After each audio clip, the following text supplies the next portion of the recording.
Un clavier, une souris et un casque. Aujourd'hui les amis, vous l'avez vu au titre, on va parler de produits de chez Razer, donc de périphériques gamer qui sont vraiment très intéressants, vous allez le voir. C'est des produits qui m'intéressent et c'est d'ailleurs pour ça que j'ai accepté de faire cette vidéo parce que vous l'avez vu, elle est sponsorisée directement par Razer, donc ça fait plaisir, merci à eux et merci à vous parce que c'est grâce à vous qu'on peut faire ce genre de contenu. Je le dis fièrement, donc je suis payé pour faire cette vidéo, mais comme d'habitude, je suis transparent avec vous, je n'accepte pas les contrats si les produits ne me plaisent pas ou si je suis obligé de dire un texte, si je suis obligé de dire que ça c'est bien et ça c'est pas bien. Non, là vraiment je fais ce que je veux, je fais que la vidéo comme d'habitude, comme j'aurais fait la vidéo directement tout seul sans être payé, et c'est le plus important pour moi, donc là je suis payé, donc c'est tout bénef. Donc voilà, ça c'est dit, la transparence pour moi c'est le maître mot sur cette chaîne YouTube, et comme d'habitude, je vous le dis quand il faut. Donc cette vidéo, comment ça va se passer? C'est une vidéo directement de présentation de périphériques, donc on va se faire des petits unboxings, je vais vous présenter des détails assez particuliers sur les produits aussi dans son ensemble, je vais vous dire ce qui va, ce qui ne va pas au niveau des produits, ce qui me plaît, ce qui me déplaît, enfin bref, une présentation complète et transparente comme d'habitude. Bien sûr les produits vous pouvez les retrouver en description, et j'ai pas accepté des mauvais produits, donc même avant de commencer la vidéo, je peux vous dire déjà que c'est des produits assez intéressants. Et bien sûr, si les produits présentés aujourd'hui vous plaisent, vous avez directement des liens en description pour les acheter si ça vous intéresse. Enfin bref, on va pas parler plus longtemps pour cette intro et on passe directement à la vidéo. Donc pour commencer les amis, on va parler du casque gamer, donc j'ai nommé le Razer Black Shark V2. Donc casque qui est juste ici, vous l'avez vu, bon je l'ai déjà testé de mon côté, vous avez les plans stylés d'un autre côté, c'est pour ça que je me mets en facecam. Pour faire les présentations rapides de ce casque et pour vous situer, ici on est sur un produit qui va être milieu de gamme, son prix de départ est de 109,99 €, actuellement pour le retrouver autour de 55-60 €, donc vraiment très bien. Et vous allez le voir, pour ce prix-là, franchement, il est extrêmement intéressant. Donc pour commencer, pour vous parler un petit peu de la conception de ce casque au niveau du design, des matériaux utilisés, donc on a du plastique, on a du tissu et on a aussi du cuir. En toute transparence, ça fait pas de chip, on a un cordon tressé, donc ça pareil, c'est super bien. C'est un casque qui va venir se brancher en USB ici. On a un bouton mute démute directement sur le casque, on a un microphone qui est détachable, on a de quoi gérer le son directement sur le casque, même si ça, je trouve que c'est pas forcément très bien incorporé, ça dépasse un petit peu trop à mon goût. Mais franchement, en termes de design, de matériaux et d'ergonomie, je trouve que c'est un produit qui est extrêmement bien pensé, extrêmement bien fini, et pour le prix,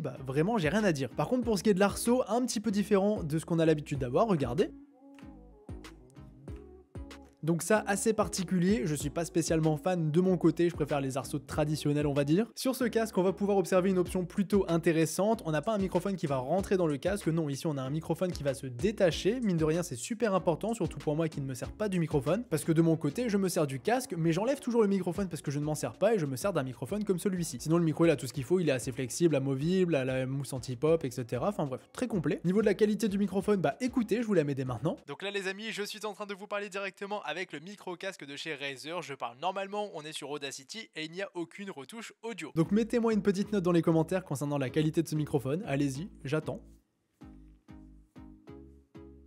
Ah mais j'attends vraiment. Non, personnellement je trouve que le microphone est quand même assez satisfaisant en termes de qualité, pour parler avec vos mates sur Discord etc, il n'y a aucun souci, je trouve que c'est très bien. Et bien sûr comme d'habitude c'est un micro casque, donc ça sera limité à parler avec vos mates, plutôt pour faire du streaming etc, à investir dans un autre microphone que par exemple le petit de chez Razer qui vaut vraiment pas cher et qui est super intéressant. Et ça c'est pas dans la sponsor, je trouve vraiment que ce microphone est très intéressant. Donc ça c'était un petit peu pour le design, l'ergonomie de ce casque, mais il y a quelque chose de super important pour moi, c'est le confort. Et là regardez, quand on l'a sur la tête ça donne ça, je vais pas le garder très longtemps parce que j'ai tendance à parler très fort, trop fort, mais franchement je trouve qu'en termes de look, déjà quand il est sur la tête il y a quelque chose de super sympa, et surtout il est vraiment très confortable. En plus de ça il isole vraiment bien, parce que je vous le dis, j'ai tendance à gueuler quand j'ai le casque sur la tête parce que vraiment il isole bien, mais vraiment en termes de confort ce casque avec les petites mousses à mémoire de forme qu'on a juste ici, franchement c'est un pur plaisir et un régal de l'avoir sur les oreilles pendant de longues sessions. Je l'ai gardé pour de longues sessions directement sur Fortnite parce que j'y joue en ce moment. Oui je sais, insultez-moi en commentaire, mais vraiment je suis surpris par ce casque et ça c'était un point très important pour moi. D'ailleurs en parlant de Fortnite, là c'est assez intéressant, on peut rebondir dessus. Le confort c'est bien, le design c'est bien, mais il faut aussi un casque assez intéressant en termes de qualité audio et de rendu sonore. Ici pour regarder des vidéos sur YouTube et écouter de la musique, ou là plus précisément jouer aux jeux vidéo, je trouvais que c'était un casque assez intéressant qui avait un rendu assez précis. Après bien sûr dans la vidéo je peux pas vous faire ressentir ça précisément, mais personnellement j'ai trouvé que c'était suffisant. Donc voilà dans l'ensemble pour ce qui est du casque. Petite conclusion sur ce produit, pour 55 € actuellement sur Amazon, je trouve que le prix est excellent vraiment pour le casque, il a un très bon confort, il est super intéressant en termes de qualité audio et le microphone c'est largement passable. Donc vraiment pour 55 € c'est top. Après son prix de base c'est 100 € voire 109 €, donc là pour le coup je vous conseille pas ce casque là pour ce prix là, mais au prix qu'on a actuellement, parce que c'est un casque qui est sorti il y a un petit moment, là vraiment c'est un produit ultra intéressant et super compétitif en termes de prix. Donc le casque pour moi c'est pleinement validé et vraiment c'est un produit que je vous recommande les yeux fermés. Donc voici pour ce qui est du casque gamer de cette vidéo les amis. Maintenant on enchaîne tout de suite avec la petite présentation de la souris, j'ai nommé la petite Razer Viper Ultimate. Donc une souris qui est juste ici et qui franchement est très intéressante. C'est une souris que je vous ai déjà présenté avant sur la chaîne YouTube dans des setups gamer complets. Là, en fin d'année dernière, je vous ai déjà présenté cette souris, mais je l'avais pas présentée physiquement comme ça en la tenant directement en main. Et franchement, c'est une souris très intéressante. Pour faire un petit peu les grandes lignes de ce produit, c'est une souris ultra légère qui est faite pour ambidex. Vous le voyez en termes de design, bah vraiment c'est fait pour tout le monde. On a une petite touche de RGB, donc ça c'est plutôt joli. Mais ce qui frappe vraiment, c'est la légèreté du produit. Franchement, c'est assez impressionnant parce que souvent les souris ultra légères, bah c'est perforé, il y a plein de trous partout. Et ici, c'est pas le cas. Alors moi, vous le savez très bien, je suis pas trop fan des souris ultra légères, mais ici, c'est un ressenti quand même vachement différent. Je pense que c'est vraiment lié à la perforation et aussi au fait que c'est une souris qui est sans fil. Bien sûr, à ce niveau-là, je l'ai pas précisé, mais c'est super important, c'est du sans fil. Mais franchement, je vous le dis, moi qui n'aime pas vraiment les souris ultra légères, je trouve que celle-ci, ils ont vraiment fait des progrès et franchement, c'est une bonne souris. Bon, sinon, pour parler un petit peu de cette souris en termes de design et d'ergonomie, bah franchement, c'est une souris qui est plutôt cool, énormément de plastique, bien sûr, c'est du ultra léger, donc forcément, niveau matériaux, ça va être limité. J'aurais bien aimé avoir un petit côté un petit peu avec de la mousse, comme on peut déjà le retrouver sur certaines souris, et là, pour le coup, c'est pas le cas. On a des boutons qui sont directement programmables sur le côté de cette souris, on a le petit logo Razer qui est RGB, qui est franchement super joli. Pour ce qui est des connectiques, c'est une souris qui va se brancher en type C. Après, bien sûr, si vous avez besoin de la recharger sans forcément l'utiliser, on a aussi un petit dock de recharge qui est plutôt cool. Tout à l'heure, je vous disais que la souris n'était pas perforée, et donc ça, pour moi, c'est un point vraiment intéressant parce que surtout, en termes de saleté, c'est con, mais une souris, quand on s'en sert tous les jours, bah ça devient assez vite sale. Et une souris perforée, on n'y pense pas forcément souvent, mais bah quand c'est perforé, forcément, la saleté peut plus s'incruster. Et ici, du coup, bah ce sera pas le cas, mais on sera quand même sur une souris ultra légère. Bon, certes, ça sera pas la plus légère du marché, mais pour le coup, pour ceux qui veulent du léger, bah vraiment, c'est léger. D'ailleurs, depuis tout à l'heure, je vous dis ultra légère, léger, etc. La souris, elle fait 74-75 grammes environ. Donc vraiment, quand je vous le dis ultra léger, c'est vraiment ultra léger. Sinon, sur le dessous de la souris, on peut aussi observer des petits patins. Donc ça, pareil, c'est super important pour la glisse, etc. Beaucoup plus confortable d'en avoir. Donc vraiment, au niveau de la glisse, c'est super fluide et pour jouer avec ce genre de souris, il n'y a aucun souci. D'ailleurs, au niveau des boutons sur le côté, bah comme d'hab, ils sont placés à ce niveau-là. Moi, je trouve qu'ils sont un petit peu trop mal placés, un petit peu trop renfoncés dans la souris. Pour attraper par exemple le bouton le plus proche de nous, c'est vrai qu'on a un mouvement assez gênant à faire, je trouve. Je pense qu'ils auraient pu être un petit peu mieux placés. J'aurais aussi aimé avoir un bouton sniper sur cette souris. Après, je chipote, c'est vraiment moi qui fais mon avis sur cette souris et je teste beaucoup de souris. Mais voilà, je pense qu'on aurait pu faire un petit peu mieux au niveau des boutons sur le côté. Après, sinon, pour ce qui est des autres boutons, de la molette, etc.,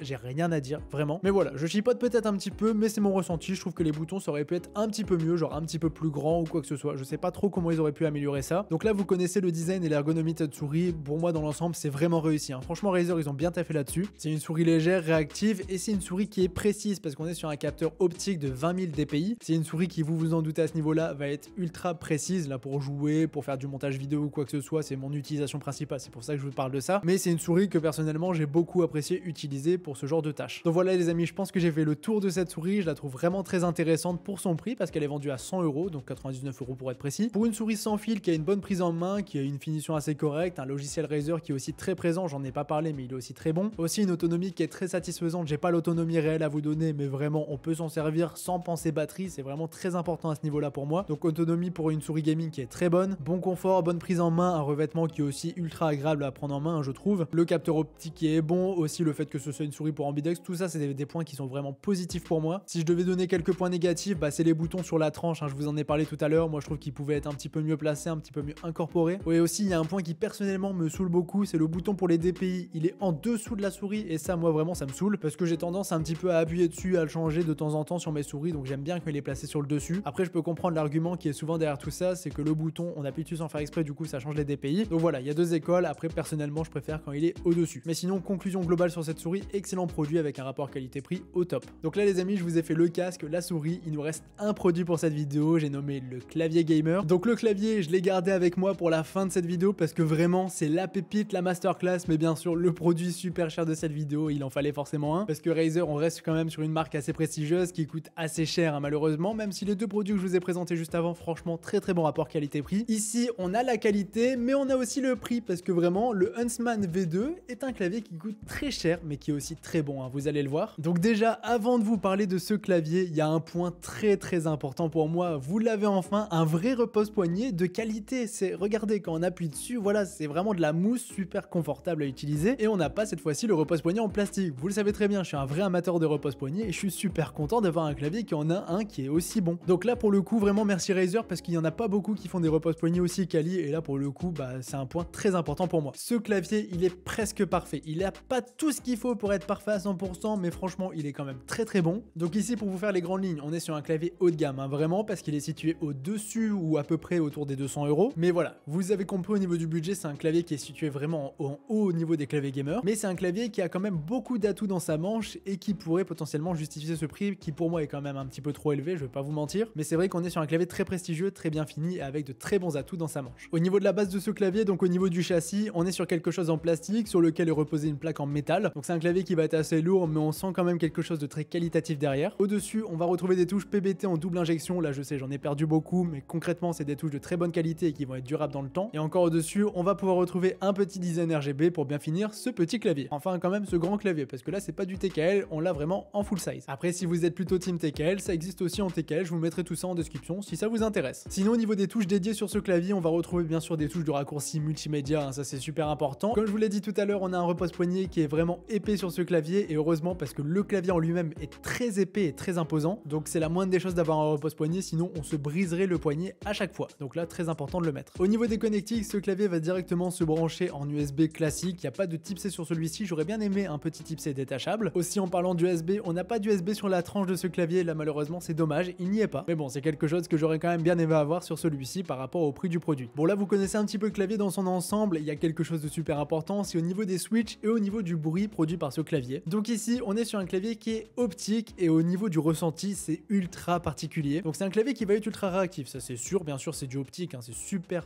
réactif, mais là c'est un clavier qui est très silencieux, vraiment j'insiste, regardez, je vous mets un petit extrait de frappe sur ce clavier et dites-moi tout simplement ce que vous en pensez.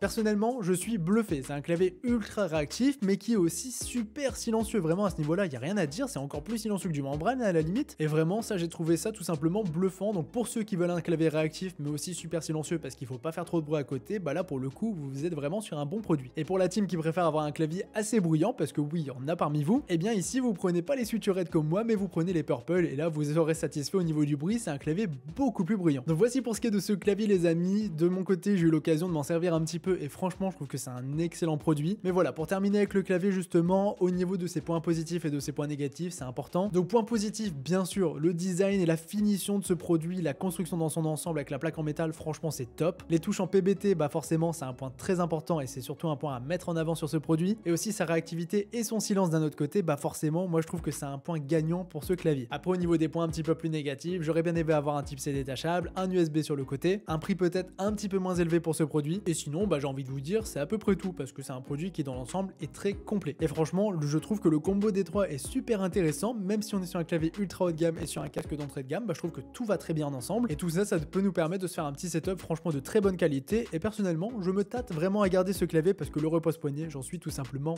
fan. Après aussi, petite chose assez sympa, c'est l'accès au logiciel Razer directement, donc Synapse. Et ici, bah comme pour beaucoup de logiciels, on a accès à beaucoup de réglages, là pour la souris, là pour le clavier, là pour le casque, et bien sûr on peut tout régler au niveau du RGB. Si on veut faire directement des scènes, on peut faire des scènes, il n'y a aucun souci, directement on enregistre. Mais voilà, il y a vraiment beaucoup de choses à étudier au niveau de ce logiciel, je trouve qu'il est vraiment complet et on peut se faire plaisir à ce niveau-là si on veut faire des macros, si on veut faire des raccourcis sur la souris ou quoi que ce soit. Donc voilà, je m'y attarde pas trop parce que ça c'est des points qui prennent vraiment beaucoup de temps et je veux pas faire trop durer cette vidéo, mais c'est un logiciel très complet dans son ensemble. Si vous avez des questions, ça se passe dans les commentaires, donc n'hésitez pas aussi à mettre un petit pouce bleu et à vous abonner à la chaîne si c'est toujours pas fait. Donc moi, je vous laisse là-dessus, c'était Yada, on se dit à la prochaine. Salut tout le monde!